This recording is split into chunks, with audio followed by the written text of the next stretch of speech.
"You're wasting the court's time, Mrs. Harper," Anthony Grayson sneered, his voice laced with cold amusement. He leaned back in his chair, the leather creaking under his weight, arms folded like a king surveying his court. A slow, knowing smirk played at his lips. He had seen the charade 100 times before. Widows, teary-eyed and desperate, clinging to the illusion of justice, pleading for what was never truly theirs. To him, this wasn't a tragedy. It was a routine, a game he had mastered. Another case to dismantle, another desperate soul to crush beneath the weight of the law. And Mrs. Harper? She was just another name on a list of inevitable losses. Lily Harper stood before him, clutching her late husband's briefcase against her chest. Her knuckles were white, her fingers trembling, but her eyes held something unexpected. Something that sent the first flicker of doubt through Grayson's confidence. "You have no proof," he continued, his tone mocking. "Just admit you're trying to take what doesn't belong to you." The courtroom was silent. The air felt heavy, as if waiting for something to break the tension. Lily inhaled slowly, her breath steadying. For months she had been ignored, dismissed, treated as if her pain meant nothing.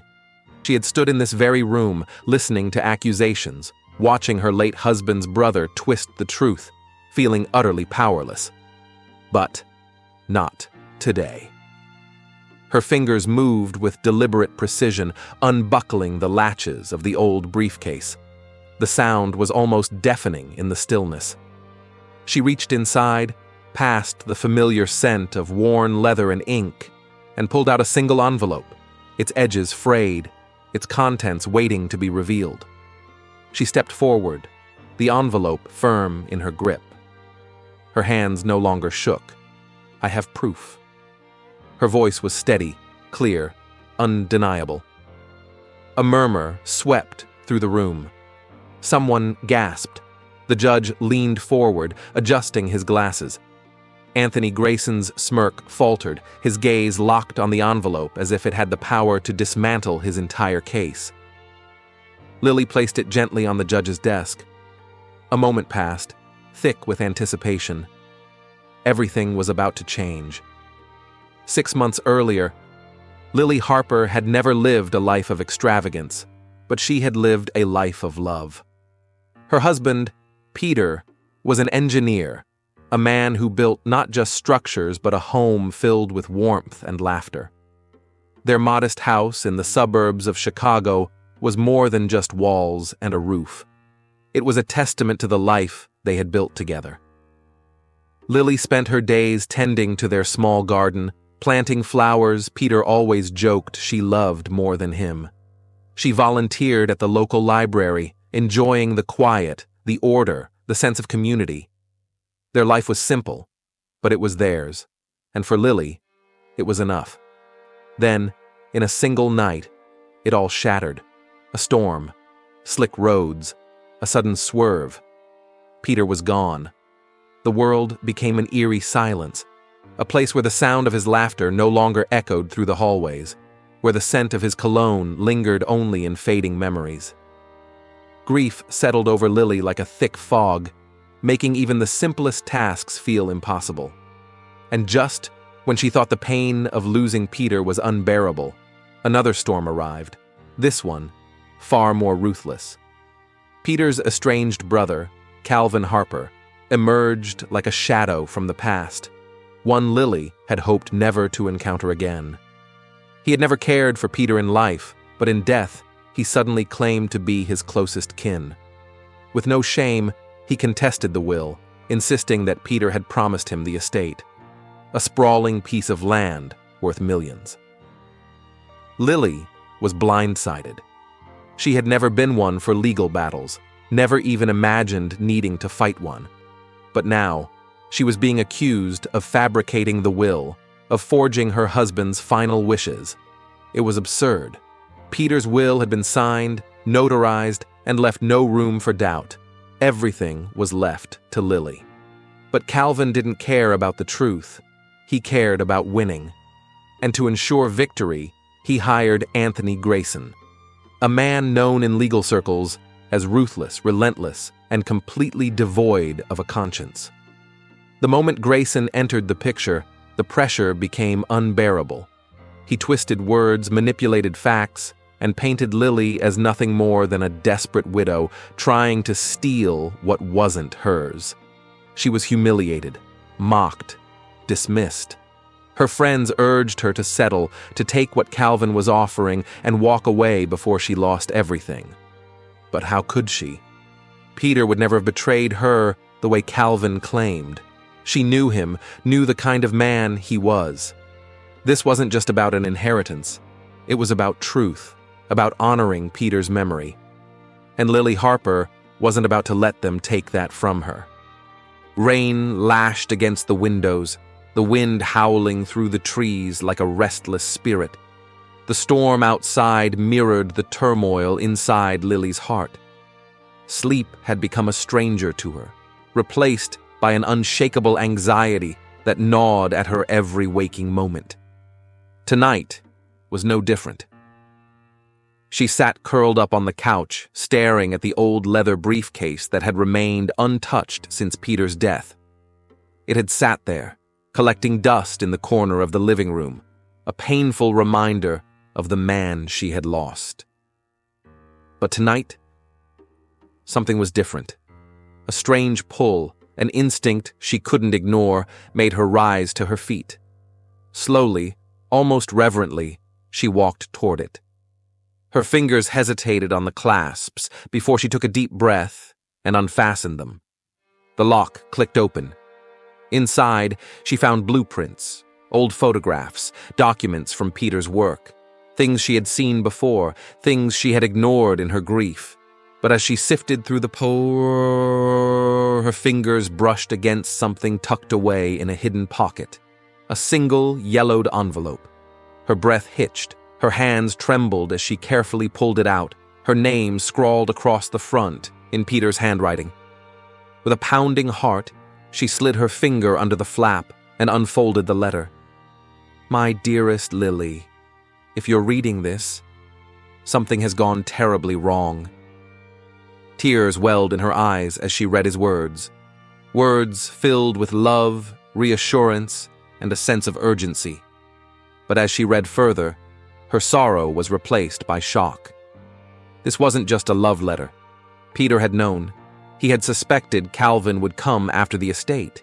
He had been documenting everything, the hidden debts, the forged agreements, the manipulations. He had left behind proof of Calvin's deceit, tucked away in the one place he knew only Lily would find. This letter wasn't just a final goodbye. It was a weapon. Lily clutched it to her chest, her grief turning into something else. Resolve.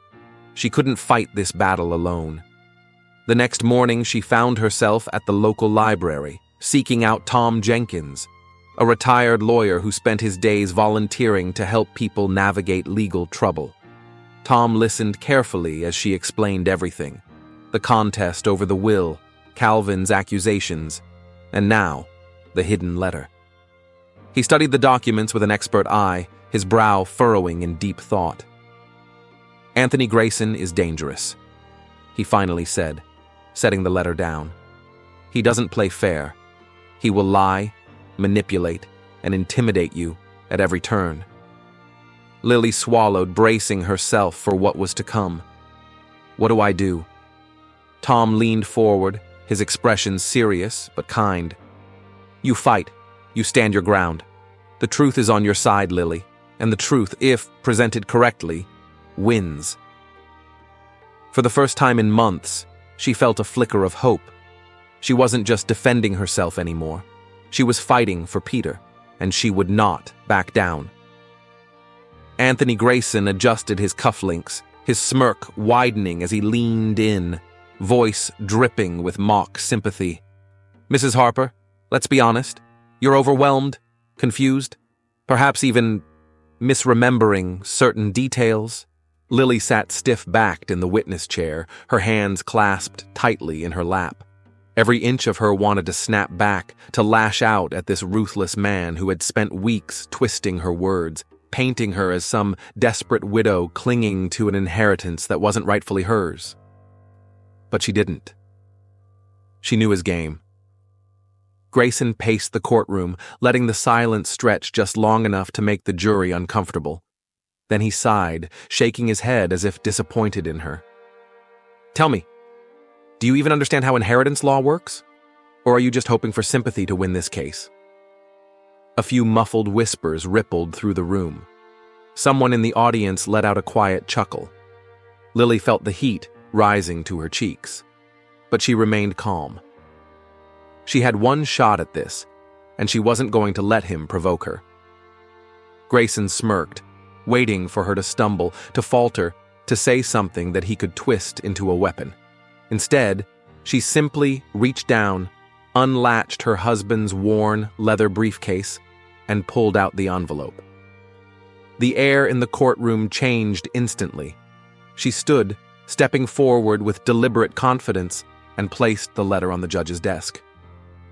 "I have proof," she said, her voice clear, unwavering. For the first time, Grayson's smile faded. The judge adjusted his glasses, his expression unreadable as he carefully unfolded the letter and began to read. The room, once buzzing with murmurs and whispers, fell into absolute silence. Lily kept her eyes locked on Calvin Harper. His smirk was gone. His skin had turned ashen. This was it. Grayson shot to his feet. "Objection, Your Honor, this is nothing more than—" The judge raised a hand, silencing him with a single look. "Sit down, Mr. Grayson," he said firmly. Grayson clenched his jaw but obeyed, his fingers gripping the table so tightly his knuckles turned white. The judge turned to Lily. "Mrs. Harper, where did you find this document?" "In my late husband's briefcase, Your Honor," she said. It had been hidden away for safekeeping. Peter must have known this day would come. The judge nodded, considering the letter for a long moment before looking at Grayson. "Do you have any reason to believe this letter isn't authentic?" Grayson hesitated. He opened his mouth, then shut it again. Calvin was visibly sweating, his gaze darting toward his lawyer for a way out. But there was no way out. This proves nothing," Calvin finally blurted, his voice high with panic. "She could have written that herself." Lily's heart pounded. She knew they would fight this until the bitter end. The judge leaned back, tapping a finger against his desk. "We will take a recess to review this new evidence," he announced. "Court is adjourned until further notice." His gavel struck the wood. A murmur spread through the courtroom. Some people whispered in shock. Others glared at Calvin and Grayson, their confidence in them beginning to crack. But Lily felt no relief. Not yet. As she turned to gather her things, her eyes caught Grayson and Calvin huddled together in a whispered conversation. Their faces were tight with anger, not defeat. Lily's stomach twisted. This wasn't over, not even close. The night air was thick and still, pressing against Lily's skin as she stepped onto her porch. The day's events had drained every ounce of energy from her, but exhaustion did little to quiet the unease gnawing at her stomach. She reached for the doorknob, then froze. Her front door was slightly ajar. A cold prickle ran down her spine. She distinctly remembered locking it before leaving for court. Slowly, she pushed the door open. The living room lights were off, but the eerie glow from the street lamp outside spilled through the window, casting long shadows across the floor. Her stomach dropped. The room was ransacked. Drawers were pulled open, their contents dumped onto the floor. Picture frames were knocked from the walls. Papers and books lay scattered in complete chaos. But one thing stood out above everything else. Peter's briefcase was gone. Lily's breath came in short, shallow bursts as she stumbled forward, frantically searching for it, as if by some miracle it had only been misplaced in the mess. It hadn't. Her hands trembled as she reached for her phone. The police. She had to call the police. Then she heard it. a slow, deliberate creak from the back of the house. Her fingers went numb around her phone. She wasn't alone. The hairs on the back of her neck stood up as she turned, forcing herself to move toward the sound. A shadow shifted in the dim light. A figure stepped forward, tall, broad-shouldered, dressed in black, his face obscured by a hood. But Lily's eyes weren't on him. They were on what he held tightly in his hands, Peter's briefcase. A fresh wave of fear surged through her veins, but she shoved it down, gripping the nearest object she could find, a rolling pin from the counter. Her voice was steady despite the terror clawing at her throat. "Put that down." The man didn't move. "You have no idea what's inside," she continued, lifting the rolling pin slightly, her stance firm. "But I do, and I will fight for it." For a long, tense moment, they just stood there. Then, without warning, he bolted. "Stop!" she shouted, but it was useless. He was fast, weaving through the wreckage with practiced ease.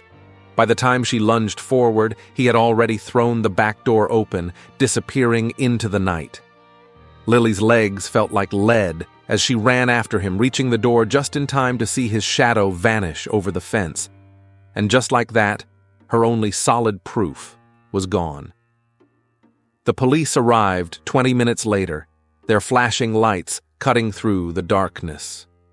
Officer Burke, a seasoned detective with sharp eyes and a no-nonsense demeanor, stepped into the ruined living room, taking in the mess with a grim expression. Lily, wrapped in a blanket a kind officer had given her, sat on the couch, hands still shaking. "It wasn't random," she whispered. "They knew exactly what they were looking for." Burke crouched in front of her, his voice calm but firm. "You said he took the briefcase. What was inside?" "Documents," Lily said. "Proof that Calvin Harper lied. Evidence that could have won the case." Burke exchanged a look with his partner before turning back to her. "And who do you think sent him?" Lily didn't hesitate. "Calvin or Grayson," she said. "Maybe both." Burke exhaled through his nose. "We'll investigate, but people like them. They cover their tracks well." Lily swallowed the lump in her throat. This fight had just turned dangerous. Lily sat on Tom's worn-out office couch, her fingers pressing into her temples. The weight of what had just happened pressed down on her like a boulder. The briefcase was gone. The evidence was gone, and with it, her last real chance to prove the truth. But she refused to let this be the end. Tom leaned against his desk, arms crossed, thinking. "Peter was careful," he said after a long pause. "If he went through the trouble of hiding one set of documents, it's possible he hid another." Lily looked up, a flicker of hope breaking through her exhaustion. "His workshop." Tom straightened. "He spent hours in there," she said quickly. "It was his space, his sanctuary. If he had a backup, that's where it would be." They didn't waste another second. The workshop was exactly as Peter had left it. Tools neatly arranged, sawdust coating the workbench, the scent of machine oil hanging in the air. The memories hit Lily hard, but she pushed past them. They searched for nearly an hour, checking drawers, boxes, shelves, until Lily's hand brushed against something odd. The back of the workbench had a small, locked cabinet. Tom knelt beside her, running his fingers over the surface. "This wasn't built into the original bench. He added this." Lily's pulse pounded. "He always kept spare keys in his toolbox." She scrambled to the old red toolbox Peter had used for years. Her hands shook as she rummaged through it, until she found a small brass key tucked beneath a pile of washers. She rushed back and slid the key into the lock. It clicked open. Inside, there was a single, thick envelope. Lily pulled it out with trembling fingers. She already knew what it was before she even opened it. More documents. More proof.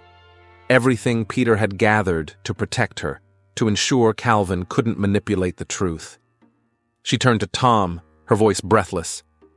This is enough, isn't it? Tom flipped through the pages, his eyes widening. This isn't just enough. This buries Calvin. But there was still one problem. The original briefcase was still missing. And they needed it back. Officer Burke called them early the next morning.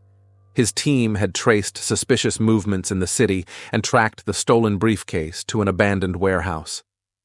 "You're not going in there," Burke said firmly when Lily and Tom arrived outside the massive, rusted building. "This could be dangerous." Lily tightened her coat around herself, her voice steady. "That briefcase belongs to me." Burke exhaled sharply, but nodded. "Fine, but stay close." The inside of the warehouse was cold and dark, filled with the stale scent of damp wood and oil. Flashlights swept over broken crates and dust-covered machinery. Then they heard it. A footstep. Burke raised his gun. "Show yourself!" From the shadows, a man stepped forward, the same masked intruder from Lily's house. But this time, his face was visible. Sharp, rugged features, his eyes filled with a mixture of arrogance and cold calculation. And in his hands, Peter's briefcase. "You shouldn't have come here," the man said, his voice low, controlled. Burke didn't lower his weapon. "Drop the case, now." The man smirked, gripping it tighter. "Make me." It happened in seconds. The man lunged. Burke tackled him, and the two crashed onto the concrete floor. A struggle erupted, grunting, fists landing, boots scraping against the dust-covered ground. Tom grabbed Lily, pulling her back. Burke managed to pin the man, twisting his arm behind his back. "I said drop it." With a pained grunt, the man finally let go of the briefcase. Lily rushed forward, snatching it up before anyone else could. Her hands tightened around it like a lifeline. It was over. The police swarmed in, arresting the man on the spot. Burke dusted himself off and turned to Lily. That was close. Lily clutched the briefcase, her heart pounding. Too close. She thought she could finally breathe. She was wrong. That night, just as she was settling into her motel room, her phone buzzed. An unknown number. She hesitated before opening the message. "You think you've won, but you've only just begun to lose. Sleep tight." A chill crawled up her spine. Calvin and Grayson weren't done. Not even close. The tension in the courtroom was suffocating. Lily sat at the plaintiff's table, her hands clasped tightly together, heart pounding like a drum. She had spent the night staring at her phone, replaying the threat over and over. "You think you've won, but you've only just begun to lose. Sleep tight." She barely slept. Now she was here, and the feeling in the air was different. Darker. Anthony Grayson sat smugly at the defense table, his confidence restored. Calvin Harper, who had looked so shaken the day before, now carried himself with a new arrogance, a smirk tugging at his lips. Something was wrong. The judge entered, and the courtroom rose. As everyone took their seats, Grayson stood, straightening his suit with slow precision. "Your Honor," he began, his voice smooth, practiced. "Before we proceed, the defense has new evidence to introduce. Evidence that changes everything." Lily's stomach twisted. Tom immediately rose. "Objection! The defense cannot introduce new evidence at this stage without prior notice." Grayson turned, his smile sharp. "It was recently discovered, Your Honor. We had no choice but to present it today." The judge narrowed his eyes. "Mr. Grayson, I hope you're not wasting this court's time." "Not at all," Grayson said, lifting a stack of crisp papers from his table and handing them to the clerk. "This is Peter Harper's revised will, signed and notarized, leaving the estate to Calvin Harper." The courtroom erupted. Gasps, whispers, stunned expressions. Lily's vision blurred for a moment. This was impossible. She knew Peter would never change his will. Tom snatched a copy from the clerk, his eyes scanning the pages. His jaw tightened. "Your Honor, we believe this document is a forgery and request an immediate forensic examination." Grayson laughed under his breath. "Of course you do." The judge, clearly irritated, turned to Tom. "Do you have a basis for that claim?" Tom nodded. "Yes, Your Honor. The plaintiff will call Dr. Evelyn Marks, a forensic document examiner, to the stand." Minutes later, Dr. Marks took her place in the witness stand. A woman of sharp intellect and years of experience, she adjusted her glasses and held the alleged new will in her hands. She barely needed 5 minutes. "This document is a forgery," she announced to the court. Murmurs rippled through the audience. "How can you be certain?" Tom asked. Dr. Marks tapped a section of the document. "The ink used in the signature is inconsistent with the rest of the document. The pressure of the strokes does not match known samples of Peter Harper's handwriting. Additionally, the paper itself is not the same stock used in Peter Harper's legally notarized documents." Lily exhaled sharply, relief surging through her. Tom turned to the judge. "Your Honor, we request this fraudulent document be struck from the record and that Mr. Harper's claims be dismissed immediately." The judge looked over his glasses at Grayson. "Mr. Grayson." For the first time, Grayson had no immediate response. His lips pressed into a thin line. Calvin looked like he wanted to punch a hole through the desk. The judge sighed. "This document will be removed from consideration." Lily almost collapsed from relief. But it wasn't over, because Tom wasn't done yet. He stood again, his voice sharper than before. "Your Honor, we also have reason to believe that evidence was falsified in this case. Not just this document, but additional manufactured evidence meant to discredit Mrs. Harper." Grayson stiffened. Tom turned, locking eyes with a woman in the audience. She was in her late 40s, dressed in a sleek gray suit, her face carefully blank. "Your Honor, I'd like to call Linda McMillan, a private investigator hired by the defense, to the stand." The tension thickened as Linda walked to the witness stand. Her heels clicked softly against the marble floor. She took her seat, raised her hand, swore in. Then Tom went in for the kill. "Miss McMillan, can you confirm that you were hired by Calvin Harper?" She hesitated. "Yes." "And during your investigation, did you provide evidence that Mrs. Harper had pressured Peter Harper's lawyer before his passing?" "Yes," she said again, her voice steady. Tom stepped closer. "And where did you obtain this evidence?" Linda swallowed. I was given the documents." Tom's voice turned razor sharp. "By whom?" Linda hesitated too long. Tom repeated, slower, colder. "Who gave you those documents, Miss McMillan?" She shifted in her seat. "Calvin Harper," she finally admitted. The courtroom erupted again. Calvin shot to his feet. "What the hell are you doing?" "Sit down, Mr. Harper," the judge snapped. But Tom wasn't done. He pushed forward, his voice slicing through the room. "Miss McMillan, are you now saying that the evidence you submitted was provided to you and not independently discovered?" Linda's eyes darted around the room. She knew she was cornered. "Yes," she muttered.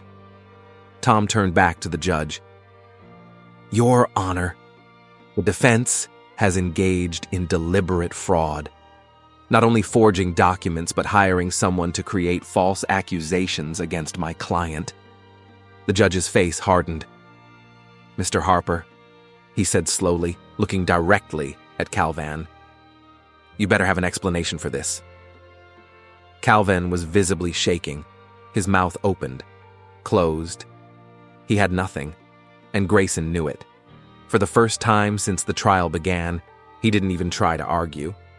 The judge took off his glasses and sighed. Then he banged his gavel.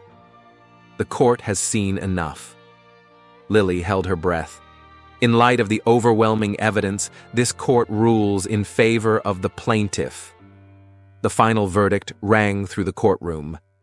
Lily Harper had won. The tension in the room shattered. Some gasped, some murmured. Calvin looked like a man about to be sick. The judge wasn't finished. Furthermore, I am referring Mr. Calvin Harper for criminal fraud charges, and Mr. Grayson, your actions in this case will be reviewed by the state bar. The blood drained from Grayson's face. Calvin slammed a fist against the table. You can't do this! The judge banged his gavel again. This court is adjourned! It was over. Lily felt her body go numb. Tom gripped her shoulder, a small triumphant smile playing on his lips. You did it, he murmured. She didn't answer. Instead, she turned her gaze to Calvin, who was still sitting there, his entire world crashing down around him.